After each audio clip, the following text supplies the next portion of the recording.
Bom dia, nono ano. Vamos começar aí mais uma aula de história. Hoje nós vamos começar corrigindo os exercícios da aula passada e em seguida vamos passar para a nossa matéria.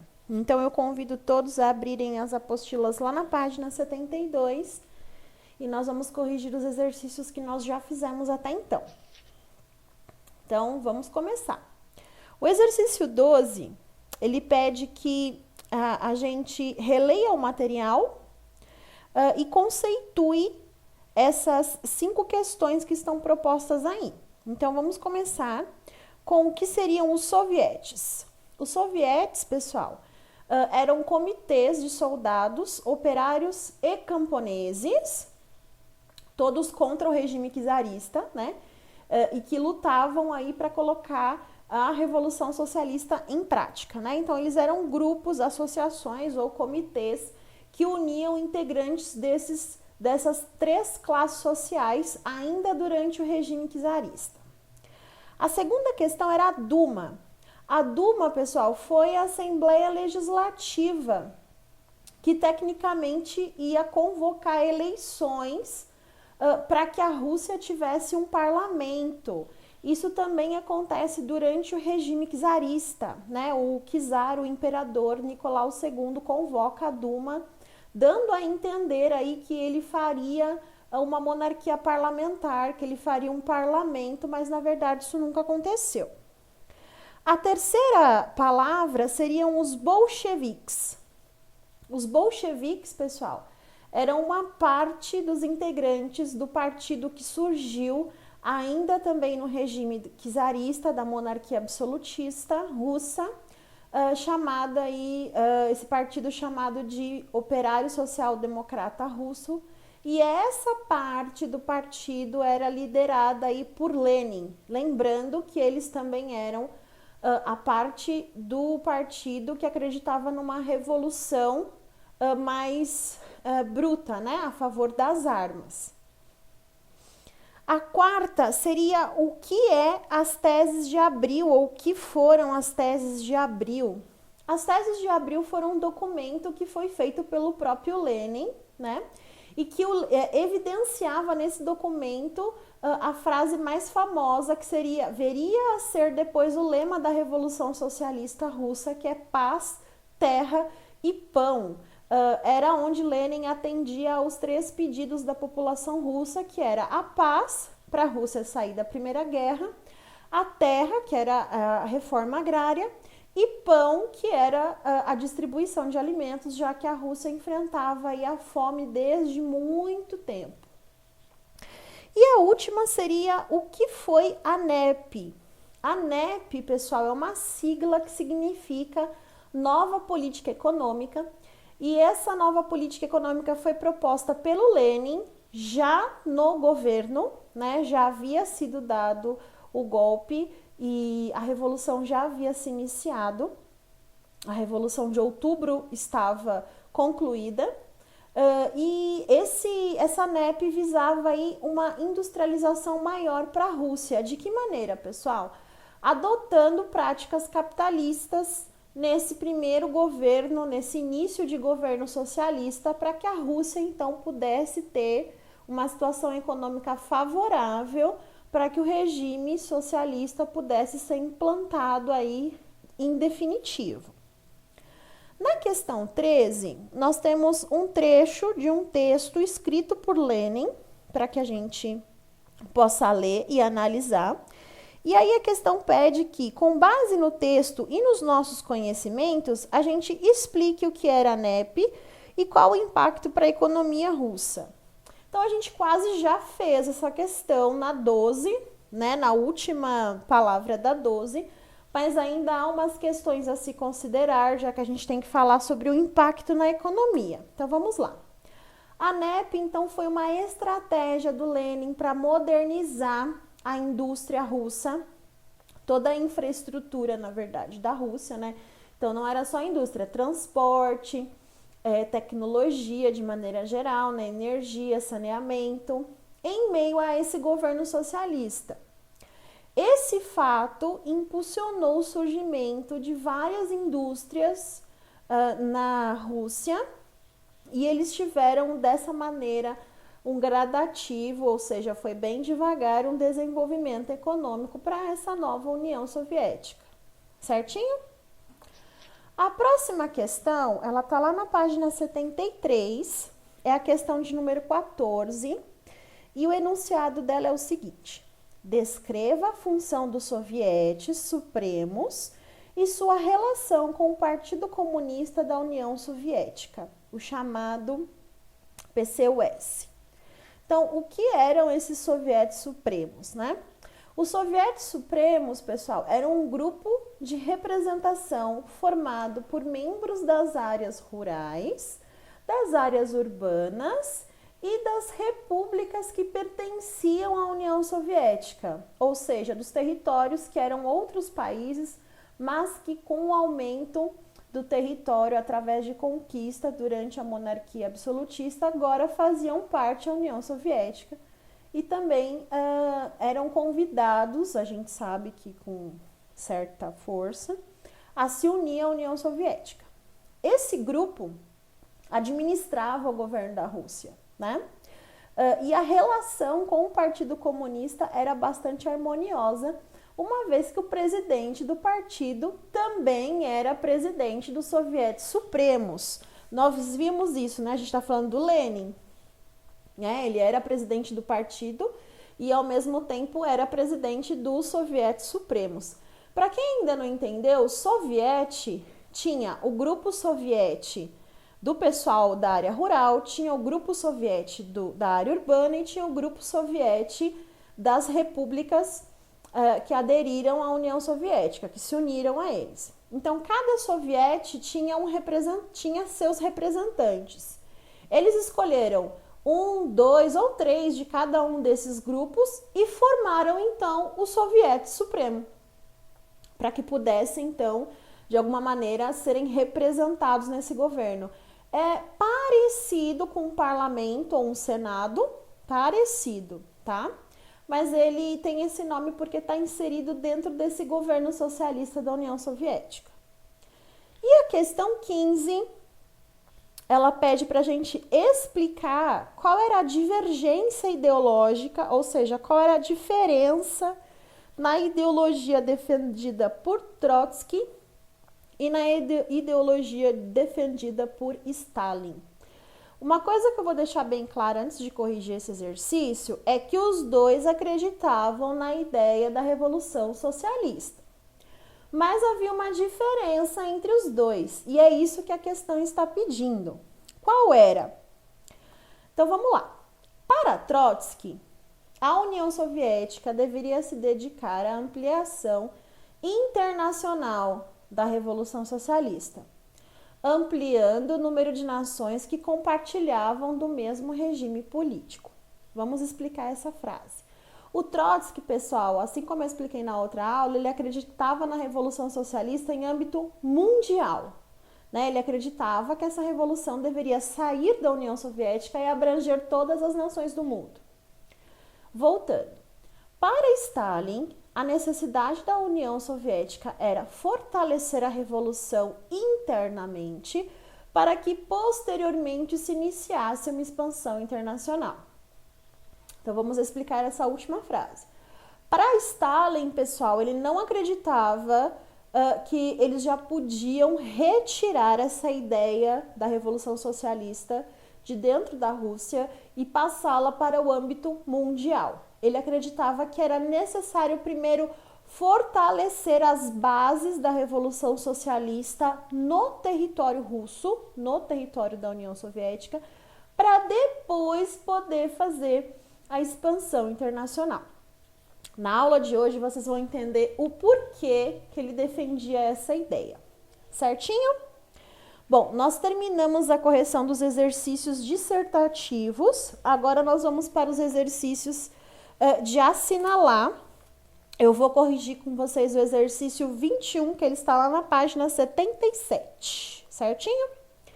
No exercício 21, nós temos uma figura bem grande, ela já está colocada aí, né? A data, 1905, vocês devem se lembrar que houve aí uma questão, né? Em 1905, o famoso Domingo Sangrento, que foi uma manifestação ocorrida enquanto Nicolau II, o imperador, ainda estava no poder. Então, nós não temos ainda o início da Revolução.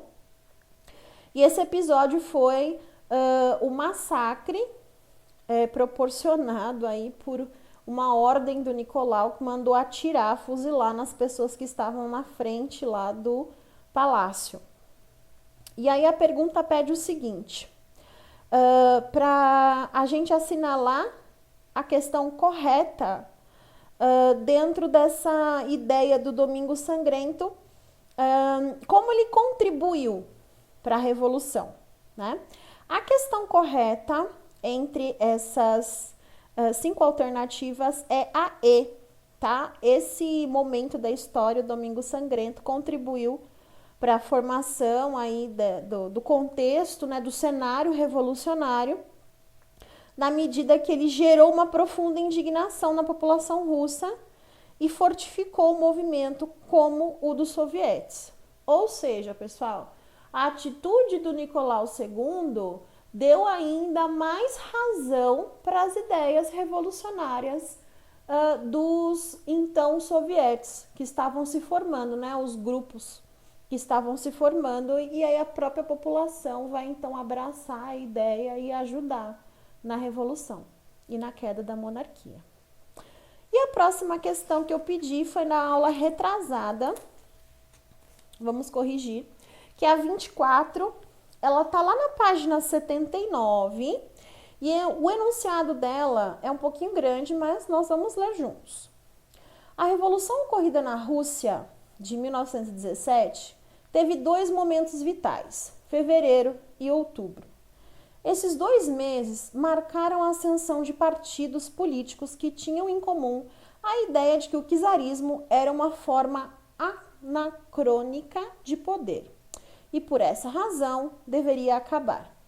No entanto, o partido que teve êxito nesse processo foi aquele cujo ideário era mais radical. Exemplo dessa radicalidade foi o assassinato de toda a família real. A qual partido o fragmento se refere? Primeira coisa de tudo, pessoal, é explicar para vocês essa palavrinha que está aí, né? Essa palavra nova, que é a palavra anacrônico. Anacrônico, pessoal, seria aquilo que contraria a cronologia, tá? Ou seja, a gente tinha um regime czarista que deveria seguir aí uma cronologia de poder, mas não seguia, né? Então, vamos voltar lá na frase. Esses 2 meses marcaram a ascensão de partidos políticos que tinham em comum a ideia de que o czarismo era uma forma anacrônica de poder. Ou seja, não segue um cronograma, né? Não segue uma ideia fixa. Ou seja, o czarismo era uma monarquia absolutista e seguia a vontade do czar. Nós lembramos aí, durante a leitura, que o Partido Socialista foi dividido em 2 ideias, né? A ideia de uma revolução mais branda, vagarosa, e a ideia de uma revolução mais radical. A mais vagarosa, a gente sabe que ela governou a Rússia na Revolução de Fevereiro, que são os mencheviques, né? Tendo como líder o Alexandre Kerensky. E a outra parte são os bolcheviques, que eram mais radicais e que, para se colocar no poder, vão assassinar toda a família real, toda a família Romanov, né? E eles eram os chamados bolcheviques. Como a gente pede para assinalar quem eram, né, qual o nome dessa parte do partido que era mais radical e que acabou colocando com êxito a Revolução Socialista, a letra certa é a B, é o partido bolchevique, né? Parte do partido. Pessoal, corrigido então, vamos dar aí continuidade à nossa matéria. Nós paramos falando aí sobre a morte de Stalin, Perdão, nós paramos falando sobre a morte de Lenin, o exílio de Trotsky e a ascensão de Stalin ao poder. Hoje, então, nós vamos falar sobre o governo de Stalin. Estamos aí na nossa aula 29 e o nosso texto começa lá na página 73.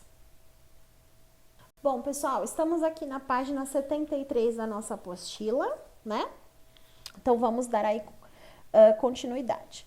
Pessoal, o governo do Stalin, ele vai ser a parte mais rígida, vai haver um enrijecimento da política governamental da União Soviética, né? Esse processo aí vai ser a derrubada, praticamente, da ideia da Revolução Socialista e a instalação aí de uma ditadura extremamente sanguinária. Por quê, pessoal? Porque Stalin vai começar a perseguir todos os seus opositores, incluindo se eles fossem do Partido Comunista.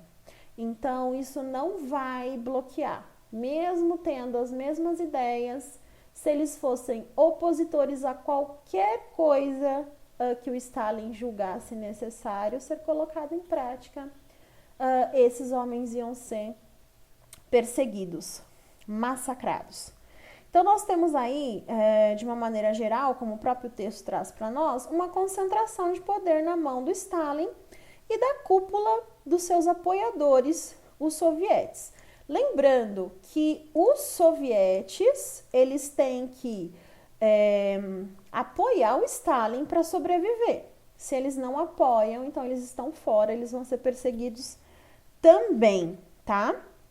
E a gente vai ter até um enfraquecimento dos sovietes, porque os trabalhadores que eram contra vão ter aí prisões, exílio e até morte.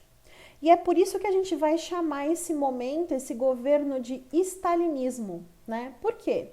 Na verdade, o stalinismo, ele voltou com toda a censura, controle dos meios de comunicação, controle das manifestações artísticas e culturais, né? Então, tudo hoje estava nas mãos do Stalin. E as notícias que saíam na Rússia, elas vão ser só aquelas que enaltecem o líder. Só aquilo que fala bem do Stalin, né? Então, o governo vai começar a publicar somente notícias que passem aí uma boa imagem do Stalin. Ou seja, a gente teve a queda da Revolução Socialista, né? Até irônico, né? A revolução que pretendia aí fazer uma liberação do capitalismo, na verdade, implantou um regime aí de terror, né? Por que de terror? Porque a gente está falando aí de meados de 1928, 29 e 30, e o Stalin já vai começar a instalar campos de concentração, que nós vamos chamar de gulags, que era onde os adversários, qualquer pessoa, na verdade, que fosse contra o governo, ia ser punido. O que eram esses gulags, esses campos de concentração? Eram campos de trabalho forçado, pessoal. As condições eram péssimas, né? O pessoal trabalhava ali até desmaiar. E o que eles faziam? Eles melhoravam a infraestrutura. Então, eles vão fazer canais, estradas, vão extrair minério, vão extrair madeira. Eles vão trabalhar ali como servos do Estado, né? Para vocês terem uma ideia de como o stalinismo foi pesado para a Rússia, a própria apostila traz para nós, a gente não tem dados precisos, a gente não tem documentação precisa, mas a estimativa é que nós tivemos aí 5 milhões de russos aprisionados e trabalhando em diferentes épocas nos gulags, tá? Para melhorar a imagem, já que, né, o Stalin está fazendo tudo isso, ele vai começar a utilizar o que a gente chama de propaganda do governo, e ele vai começar primeiro com rádio, com jornal, com revista, tá? Para quê? Para que a população acreditasse que ele estava trabalhando, protegendo a população russa, e por isso o líder deveria aí ser exaltado, eles deviam gratidão a esse líder. Mas o Stalin foi mais longe, né? Ele começou aí na fonte do conhecimento. Ele vai atacar as escolas. Então, o que ele vai fazer? Por meio das escolas, ele vai fazer esse tipo de propaganda heróica, a gente já conhece, né, pessoal? Ele não é o único a usar esse tipo de propaganda. Vocês estão vendo aqui, ó, 2 estudantes dando rosas para o líder. É um cartaz de propaganda. E aqui mais um cartaz de propaganda. Vocês estão vendo aqui a tradução que está aqui em russo. Glória às pessoas vitoriosas, viva para o nosso querido Stalin. Esse tipo de cartaz vai estar pendurado não só na cidade, no meio público, mas também e principalmente nas escolas. Ele também vai mudar o nome da cidade. Hoje, essa cidade chama-se Volgogrado, né? Porque ele fica lá próximo ao rio Volga. Mas na época, essa cidade vai se chamar Stalingrado, em homenagem ao líder. Stalingrado significaria aí cidade de Stalin, né? Então, na educação, ele vai atuar com uma força bem grande para tentar sempre, desde pequeno, colocar na cabecinha da população russa a ideia de pai da nação, né?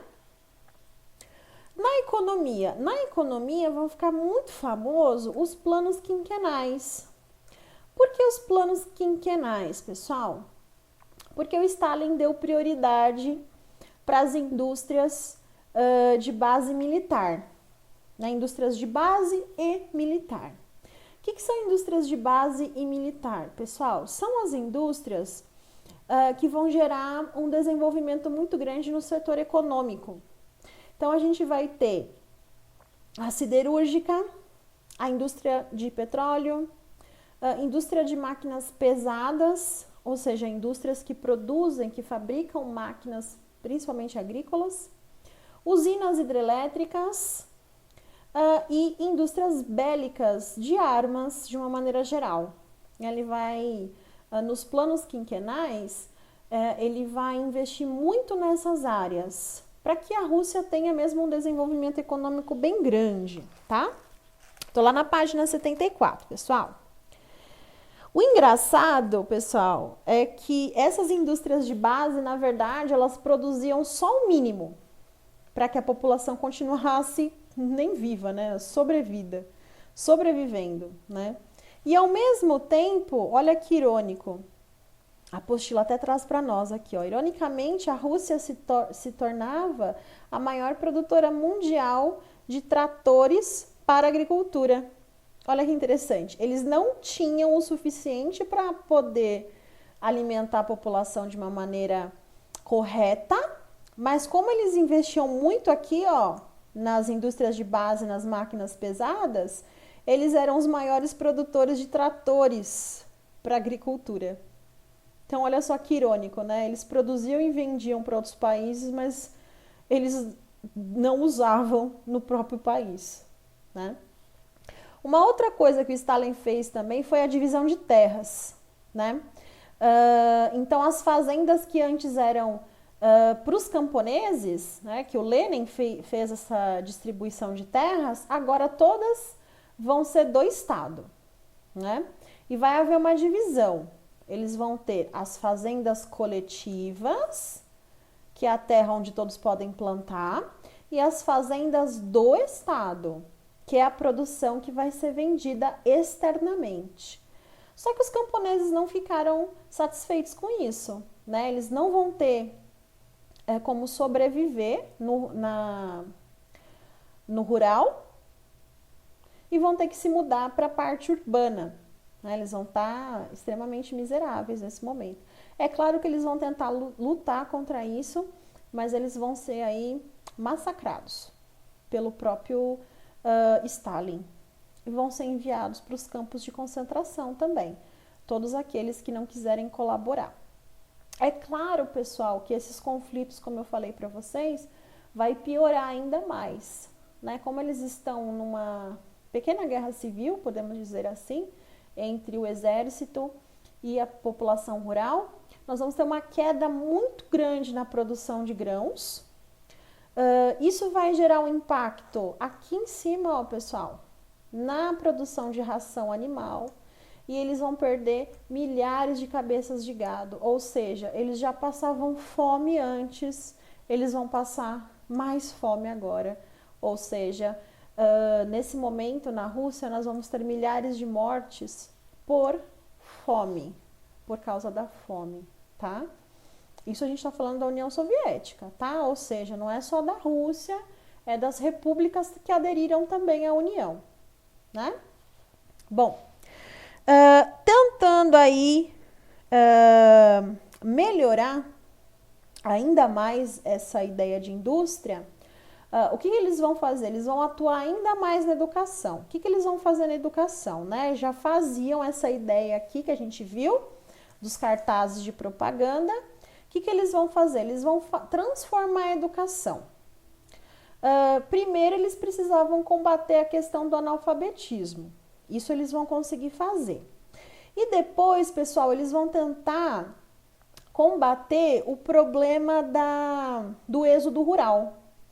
Por que do êxodo rural? Ele está aqui na próxima página, ó, na página 75. Eu vou começar a explicar desde aqui de cima, tá? Desde a página 74. O que acontece, para vocês entenderem bem? Como tinha muita gente fugindo aqui, ó, das terras, né, por causa desses conflitos, tinha muita gente vindo para a cidade, né, que é o famoso êxodo rural aqui embaixo. O que aconteceu então? Eles mexeram nas escolas. Por quê? Eles precisavam alfabetizar essa população e depois ensinar algo técnico, ou seja, eles precisavam de mão de obra para trabalhar. Por quê? Essas pessoas vinham da cidade, mas não sabiam trabalhar nas empresas, né? Essas pessoas vinham da cidade e não conseguiam se formar nas universidades. Então, veja só, como que foi criado esse programa para poder ter mão de obra nas indústrias? Então, olha só, eles criaram um programa de alfabetização lá nas escolas básicas. Depois, criaram um sistema para que essas pessoas fossem direto para o colégio técnico, para já aprender a ser aí uma mão de obra básica para as indústrias, e depois eles iam direto para a universidade. Para quê? Para poder se formar aqui, ó, engenheiro, economista, matemático. Para quê? Para que eles tivessem profissionais necessários nessas indústrias. Não é só a mão de obra. Eles precisam de pessoas autorizadas para desenvolver tecnologia dentro da União Soviética. Para que eles não precisam importar esse tipo de conhecimento. E é assim que ele conseguiu fazer a economia da União Soviética crescer. De uma maneira bastante grande, bastante acelerada, né? E como que ele faz isso aqui virar um ciclo, né? Como que ele consegue? Usando diversos meios de comunicação para poder popularizar essa ideia, para poder fazer com que a população entenda que o governo está trabalhando para melhorar a população e a produtividade da União Soviética. E assim, pessoal, esse sistema de educação fixo não ser criticado, para que ele seja levado a cabo e visto como uma coisa extremamente importante, necessária e o único caminho. Essa é a ideia, né? Então, como que a gente pode resumir o governo do Stalin? Nessas preposições que estão colocadas aqui, essas determinações que estão aqui. Então, a gente vai ter uma promoção de ditadura com um governo único, uma centralização de poder extremamente forte, né? Uma intensificação gigantesca de promoção da propaganda estatal, né? De que o Estado é bom, o Estado é forte, o Estado funciona. Uma imensa repressão aos dissidentes políticos e ideológicos, ou seja, a todos os dissidentes, aqueles que não concordam, né? Ou seja, vão reprimir todos os políticos e todos os ideólogos que falam algo contra o Stalin. E nós vamos ter aí uma militarização da sociedade, né? Ou seja, desde que você nasce, você já tem toda a sua vida traçada, o que você vai aprender na escola, que tipo de colégio técnico você vai fazer, qual tipo de universidade você vai poder cursar e assim por diante, né? Finalizando então, pessoal, nós temos aí uma prática governamental que está totalmente fora, totalmente longe aqui, ó, do Partido Comunista. Todas essas práticas estão afastadas desse ideal. E no final, eu acho interessante ressaltar que não é só a União Soviética que está passando por isso. Vocês viram que o governo do Stalin vai de 28 a 53. Se a gente parar para pensar de maneira macro novamente, o Stalin está aí inserido na Segunda Guerra Mundial, assim como duas outras pessoas da Itália e da Alemanha, que também vão fazer regimes de governos totalitários. Nós estamos falando aí, ó, da teoria nazista na Alemanha e do fascismo na Itália, que nós vamos ver que tem práticas bem parecidas, ideias bem parecidas também.